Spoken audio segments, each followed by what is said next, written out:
Hi అందరికీ నమస్తే. ఈరోజు మన దగ్గరికి ఒక మంచి గాన గంధర్వుడు, ఒక మంచి కళాకారుడు, ఒక మంచి కళాకారుని వారసుడు ఎవరో తెలుసండి? సీనియర్ డివి సుబ్బారావు గారు. అంటే హరిశ్చంద్ర నాటకం వేయాలంటే డివి సుబ్బారావు గారే. డివి సుబ్బారావు గారు అంటే హరిశ్చంద్ర నాటకం. నా చిన్నతనంలో నేను ఆయన నాటక ప్రదర్శనలు ఎక్కడున్నా వెళ్ళి చాలా అమితమైన ఇష్టంగా తిరిగేవాడిని అనమాట. వాళ్ళు రాత్రి 10 గంటల మొదలు పెడితే ఒక రోజు తెల్లవారిపోయేది, అది అయిపోయే వరకు. అప్పటి వరకు కూడా కూర్చొని చాలా ఓపికగా చూసేవాడు అనమాట. నేను అందుకనే మనం పద్యాలు అయితే నేను పాడడానికి, ఎందుకంటే నేను దమ్ము పట్టలేను ఎక్కువ. మీకు మన వీడియోలో కూడా అందుకే పాత పాటలు ఇష్టంగా పాడతాను. ఎందుకంటే ఈ కళారంగం మీద ఆ పాటలు పాడాలనే ఒక ఇష్టత మీద నేను దానికి ఇంప్రెస్ అయిపోయి మీకు అప్పుడప్పుడు పాత పాటలు పాడుతూ ఉంటాను అనమాట. ఇకపోతే ఈరోజు మన ఫామ్ హౌస్కి సీనియర్ డివి సుబ్బారావు గారు మనవడు జూనియర్ డివి సుబ్బారావు గారు ఇప్పుడు కూడా ఆయన వారసత్వాన్ని వదిలిపెట్టకుండా అదే బాణిలో అదే కళారంగాన్ని సేవ చేసుకుంటా మన దగ్గరికి అనుకోకుండా ఈరోజు కలిశారు, మన ఫామ్ హౌస్కి వచ్చారు. నిజంగా నాకైతే చాలా సంతోషంగా ఉంది. రండి సుబ్బారావు గారు, నమస్కారం అండి. రండి, ఇదిగోండి చూడండి, పరిచయం చేస్తున్నాను. జూనియర్ డివి సుబ్బారావు గారు అనమాట. స్వగ్రామం వేటపాలెం అండి. నన్ను చూడటానికి బాబాయ్ గారిని కలవాలని ప్రత్యేకంగా మధ్యాహ్నం 2 గంటలకు మంచి ఎండలో వచ్చాడు ఆయన.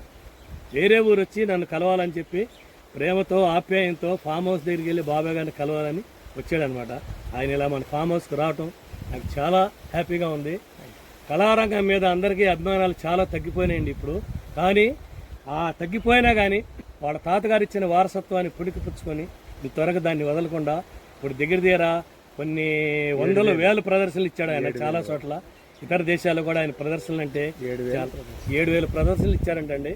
అయినా కూడా ఇతర దేశాల్లో కూడా ఆయన ప్రదర్శనలు అంటే చాలా ఇష్టంగా నిదానంగా ఉండి ఓపికగా ఉండి, ఎందుకంటే మీకు తెలిసిందే నాటకం అంటే చాలా టైం తీసుకుంటారు అనమాట. ఒక్క పాట ఎత్తుకుని రాగం తీస్తేనే ఒక 5 నిమిషాల పాటు ఆ రాగం కంప్లీట్ చేయరు.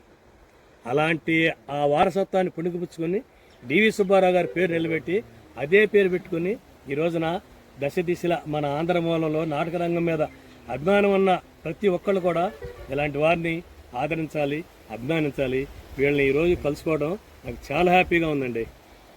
మన జూనియర్ డివి సుబ్బారావు గారిది డివి సుబ్బారావు అఫీషియల్ అనే ఛానల్ ఉందండి. దాన్ని చూడండి, సబ్స్క్రైబ్ చేసుకోండి. ఎందుకంటే ఆధ్యాత్మికమైన పాటలతో పద్యాలతో మిమ్మల్ని రెండింటి మేళవింపుతో మీకు కనువిందు చేసి తన గాత్రంతో మిమ్మల్ని మంత్రముగ్ధులను చేస్తారండి. తప్పకుండా డివి సుబ్బారావు అఫీషియల్ దాన్ని ఛానల్ మాత్రం మీరు సబ్స్క్రైబ్ చేసుకోండి. ఓకే, తప్పకుండా చేసుకోండి. ఇలాంటి వారిని మీరు ఎంతోమందికి అవకాశం ఇస్తున్నారు, ఆదరిస్తున్నారు. ఇలాంటి వారిని కూడా కళారంగం మరుగున పడిపోకుండా ఆదరించాలని నేను మనస్ఫూర్తిగా కోరుకుంటున్నానండి. ధన్యవాదాలు.